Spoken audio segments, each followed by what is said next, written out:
This is VOA Africa.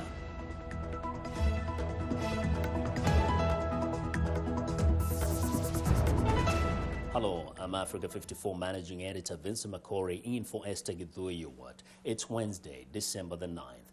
This is Africa 54.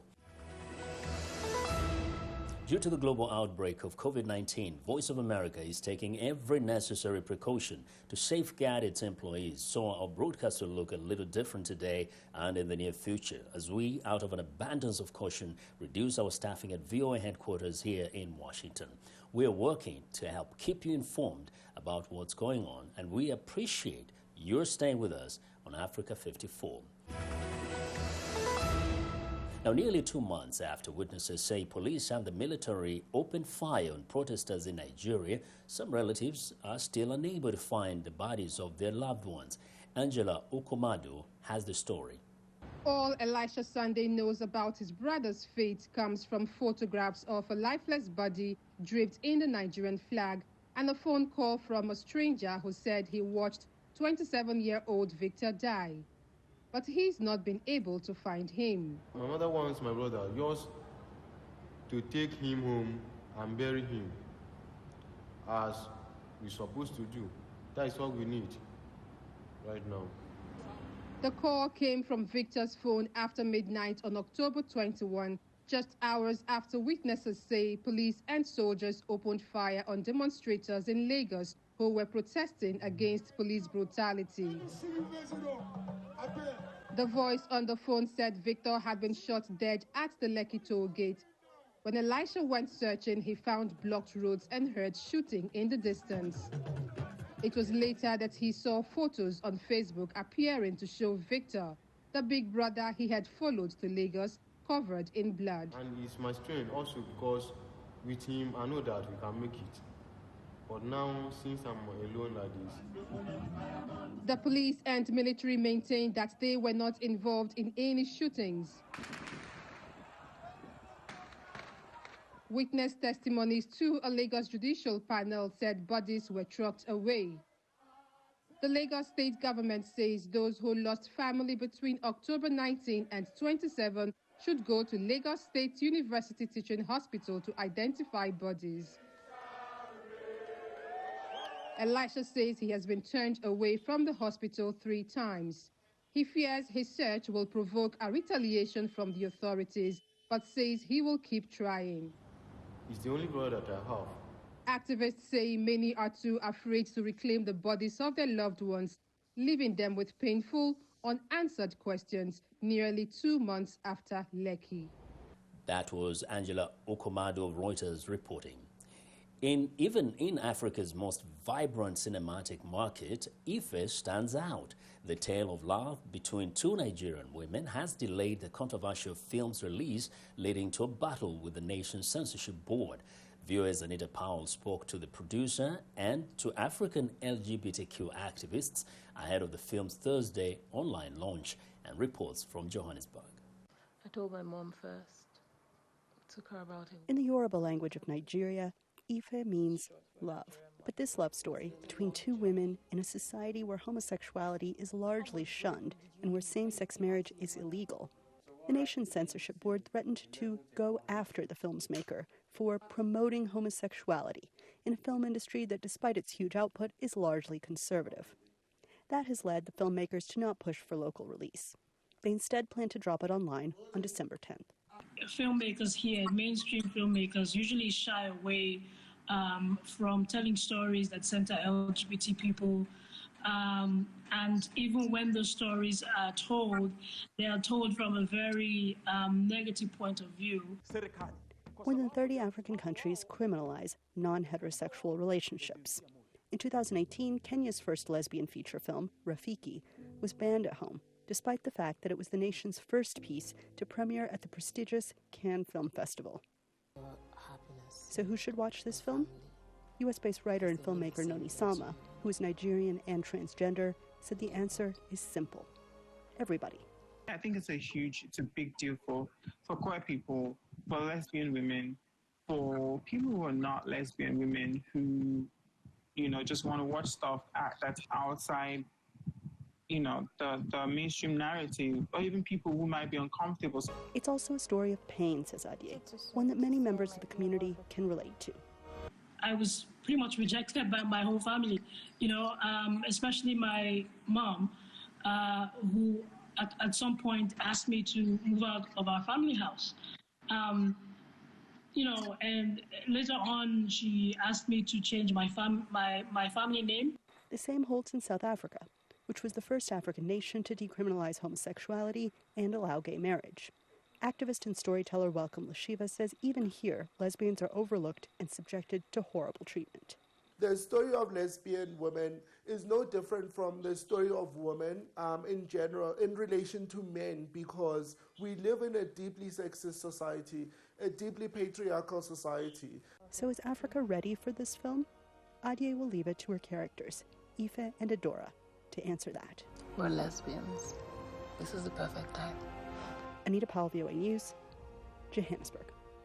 Now to the Ethiopian Tigray conflict. The Ethiopian government says its forces shot at United Nations staff members in the country's embattled Tigray region on Sunday after the staffers breached two checkpoints. A senior government official, Redouane Hussein, told reporters in Addis Ababa Tuesday that the incident happened as the UN team tried to reach the Shimelba camp for Eritrean refugees. Hussein says security forces opened fire when the UN staffers tried to pass through a third checkpoint. Hussein also said the staffers were apprehended but were later released. UN spokesman Stefan Dujarric says this report is alarming and the UN is engaging at the highest levels to express our concerns and avoid any such incidents in the future. Dujarric says UN Secretary General Antonio Guterres spoke Monday with the Ethiopian Prime Minister Abiy Ahmed, but he would not confirm that the incident was discussed. High unemployment and poverty are pushing Zimbabwe's laborers into mining for gold in disused and dangerous mine shafts that too often turn into death traps. A mine shaft collapsed 2 weeks ago, left at least 10 people trapped underground and feared dead. Columbus Mavunga reports from Bindura in Zimbabwe. One of those trapped in the November 25 rain mine collapse was Elizabeth Mzei's 34-year-old husband, Johannes Tigre. She says he never wanted to be a miner. Ndochinopa kuti waite chikoro kose nekuti kudhara mamaini anga asingamboshandwa nevanhu vese vese aitoshandwa tiri munhu uchibva pamurungu uchishanda pamaini uchiziva kuti ndiri kushandira zvakati nichaurawo pei yangu pera kwemwedzi. muZimbabwe hamuna ana basa ririmo saka vanhu vakungoshupika vakungoitwa kunge imbwa saizvozvi kuti wakadhirikira wosiyiwa wakadai. Ministry of Mines otaura kuti ndakundika. Authorities called off rescue efforts on December 5th. Only 6 miners were saved from the collapsed shaft and at least 10 more are still buried. The Zimbabwe Miners Federation, which represents miners like Tigray, says at least 30 miners were trapped. It argues the government should place more value on small-scale and unlicensed miners. Artisanal mining is a livelihood activity countrywide. That's why if you look at numbers of people that are mining illegally, there are plus or minus 1.5 million that we need to put in the mainstream economy, that the government also benefits from their activities and their gold being taken to the fidelity printers and refiners. Gold is Zimbabwe's largest foreign exchange earner and more stable than the country's volatile currency. The struggling economy and unemployment have pushed laborers underground despite the risk of accidents and violence in the bandit trade. Critics blame poor regulations and lack of security at abandoned mines. Zimbabwe's Civil Protection Unit agrees action is needed. I am of the view that we need to quickly meet with the Minister of Mines and Mining Development and the various players in the mining sector, especially the mining giants, so that we chart the way forward on how best we can come up with a mitigation plan. Zimbabwe's parliament has summoned the Minister of Mines and Mining Development to answer questions on why there are so many mining disasters. Columbus Mavunga for VOA News, Bindura, Zimbabwe. Human rights abusers will face asset freezes and travel bans under new legislation adopted by the European Union. The so-called Magnitsky Laws would target those involved in crimes ranging from genocide to torture and arbitrary detentions. Henry Ridgwell reports from London. The casinos of Cannes, the marinas of the Mediterranean, the boutiques of Paris and Milan. Favoured destinations for the super rich to invest their money. And soon they could be off limits to corrupt officials and oligarchs accused of human rights abuses. The European Union officially signs off on so-called Magnitsky Act Laws on December 10th, World Human Rights Day. It allows the EU to impose travel bans and asset freezes on human rights abusers. Financier Bill Browder, who has campaigned for similar legislation in countries around the world, says getting Europe on board is a major milestone. Countries that dictators and kleptocrats like to visit, like they go to the south of France, they go to Sardinia, they go to Spain. So there's something there that they really covet. And so if these laws, if the EU Magnitsky Act actually is implemented and implemented widely, I think it could have a dramatic impact on the behavior of human rights violators around the world. The United States, Britain and Canada already have Magnitsky laws. They are named after Bill Browder's lawyer, Sergei Magnitsky, who died in a Russian jail in 2009 after uncovering a $230 million tax fraud by state officials. However, the EU Act will not bear Magnitsky's name, as the Dutch government argued that no one country should feel targeted. Russia's main opposition leader, Alexei Navalny, who was poisoned earlier this year but survived, spoke to EU lawmakers via a video link. The main question we should ask ourselves, why these people poisoning, killing and fabricating election? And the answer is very, very simple: money. So European Union should target the money, and Russian oligarchs, not just old oligarchs, but also new ones like this circle of Mr. Putin. They must be real targets of sanction.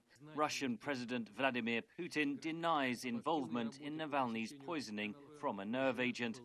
In addition to those responsible for the killing of Sergei Magnitsky himself, there are numerous obvious targets for Europe's new Magnitsky laws, says Browder. The killers of Jamal Khashoggi, the 19 Saudis plus Mohammed bin Salman should be added to this list. The Chinese officials involved in the Uyghur genocide, the Chinese officials involved in the Hong Kong repression, the Lukashenko regime, the Burmese officials involved in the Rohingya genocide, just to name a few. Critics say it is still possible for individual EU member states to veto any measures proposed under the new law, and countries with warmer ties to the Kremlin, such as Hungary and Cyprus, could block any sanctions. Henry Ridgwell for VOA News, London.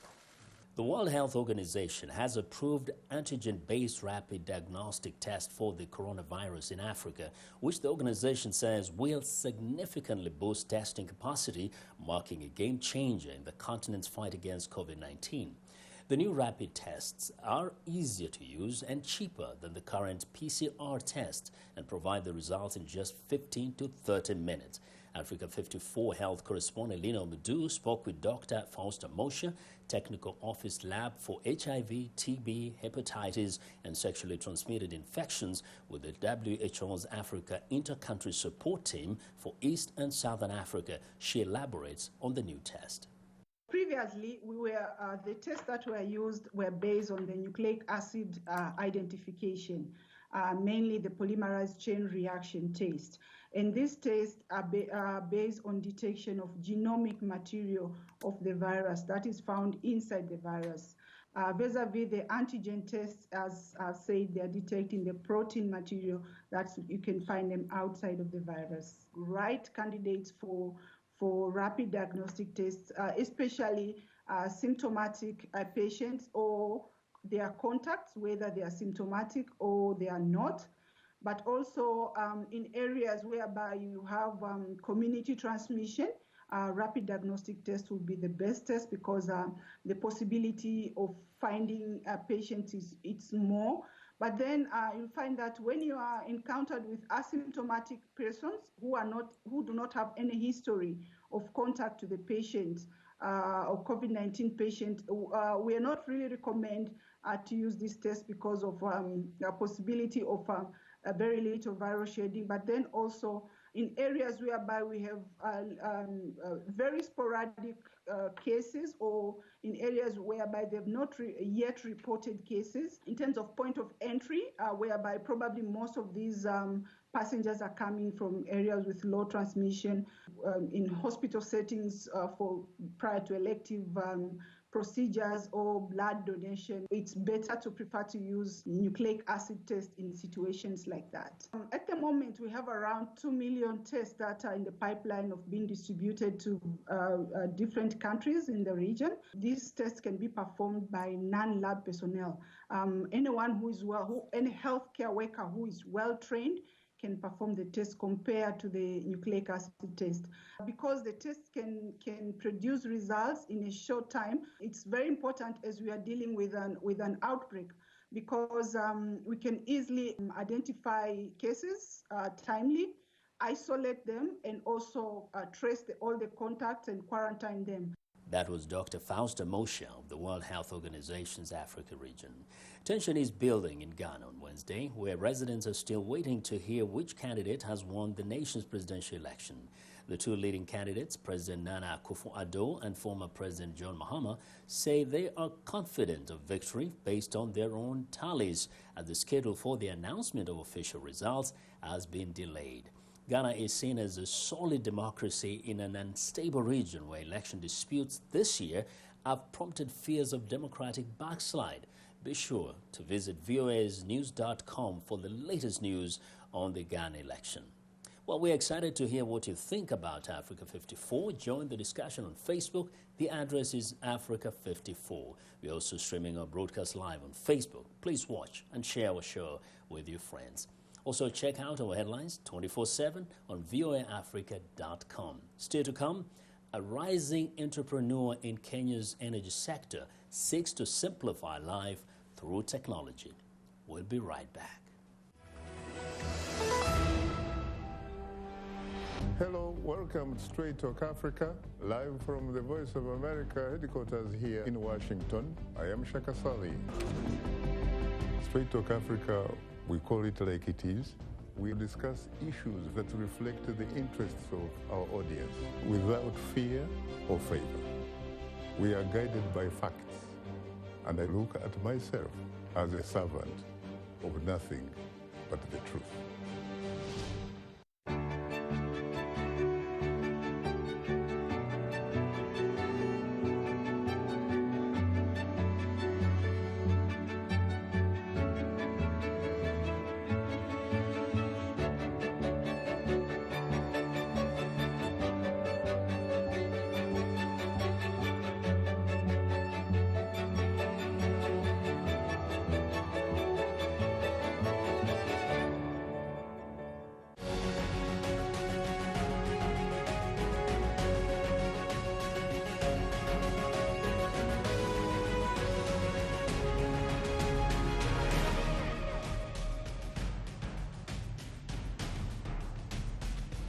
Welcome back to Africa 54. U.S. President Donald Trump has now lost dozens of post-election lawsuits aimed at overturning President-elect Joe Biden's victory. As the president's legal challenges fail in court, December 8th marked the safe harbor deadline where states finalize certification of the election results, further limiting Trump's ability to contest it. VOA White House correspondent Patsy Widakuswara has the latest. In the 5 weeks since the November 3rd election, there have been celebrations, USA! USA! Protests, it's a fraud. It's been stolen. Yes. It's been stolen. It was rigged. And several state recounts and dozens of legal challenges over the election. And none of it has changed the result. Joe Biden won the 2020 election. But President Donald Trump is not ready to concede. We've never lost an election. We're winning this election. Tuesday is the safe harbor deadline by which time states must resolve legal challenges, including recounts and audits, and finalize certification of their results. The closing of the safe harbor is merely another nail on the coffin of the president's efforts to overturn the due result of the election in court through false claims of voter fraud. Results finalized by the safe harbor date are considered to be conclusive by Congress. All states have certified except for Wisconsin, expected to certify later this week. But if an election were certified after December 8th and electors were selected, as long as they were selected by the December 14th, when they actually cast their votes, Congress certainly could count those votes when they count the votes in January. The president has mounted dozens of legal challenges in 7 states where he lost: Arizona, Pennsylvania, Georgia, Michigan, Wisconsin, Minnesota, and Nevada. He has won 1 lawsuit and lost more than 40, with several unresolved in Georgia, Arizona, Wisconsin, and Pennsylvania. The Supreme Court on Tuesday denied an appeal of a lower court ruling against a lawsuit seeking to overturn Pennsylvania's vote. Don't steal my vote! As his legal team failed in courts, Trump's Attorney General Bill Barr also said there was no evidence of widespread fraud. But Trump supporters continue to threaten election officials, causing one of them, a Republican, to push back. It has to stop. Mr. President, you have not condemned these actions or this language. After losses in court, Trump has intervened by pressuring officials and legislators in Georgia, Michigan, and Pennsylvania to overturn the election results. Although these attempts failed, they exposed vulnerabilities in the American electoral system. Only time will tell whether what comes out of this election is a renewed commitment to the integrity of the electoral system, particularly at the level of the states, or what we've learned is how fragile our election system is, how close we've come to a really dangerous outcome. On December 14th, the 538 people designated as the United States Electoral College will meet in cities across the country to formally cast ballots for president and vice president. Patsy Widakuswara, VOA News. In a rapidly changing market, you never know whether a customer will still be yours tomorrow.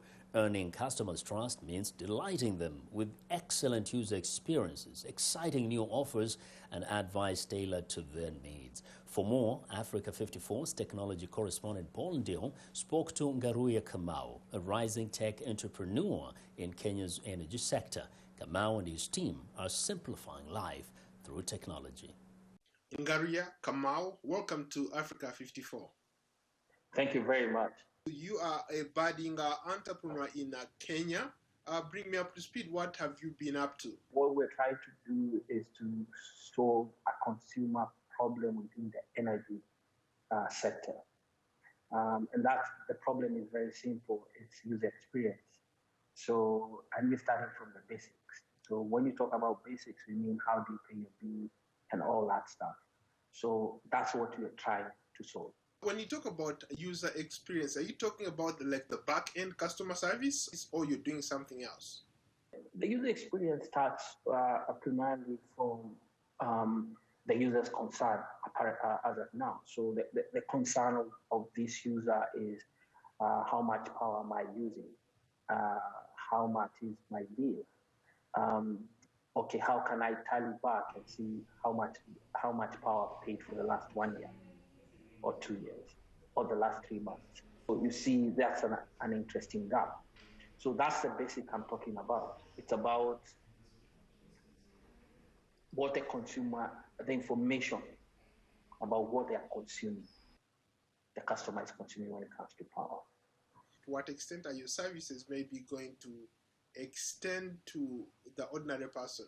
Are we just talking about you maybe helping out consumers in the cities, or you're looking at a solution that can even extend to the ordinary person? When you look at power within the urban sector, I think consumers are from all regions, to an ordinary person to everyone within urban centers where it's very accessible. So what happens even for them? How do you pay your power? How quick can you get your power back and running? So those are some of the things. So our company cannot exist if the power company does not exist. So we are just an over-the-top service provider, but bringing this great user experience to the customer. Have you tried out your product? Currently, yes, we're running on beta. As the saying goes, start selling it to your friends, family, and fools. There's a lady who used our service, and she called us back and told me, this is a good product, and I don't know why this has never been done before. You solved a lot of my issues. And she said, now could you add these other features? And she had something to say on the product. If I get you correctly, what you're trying to do is basically solve those simple problems, because sometimes I've seen a bill, an electricity bill or water bill, and I can't explain what it is. So basically you're trying to break it down to the ordinary consumer so that when they look at a bill, they know what it is they're paying for. Yeah. Correct. This is an area that has a lot of tech entrepreneurs looking to make money. How challenging is that, and how are you prepared maybe to deal with that competition? What do you bring to the table that is different? Technology is everything. You just have to angle it in a different way, and you beat everyone in the game. And those are the spaces we are looking at. How do we angle it? Frankly speaking, I'm competing with a bank.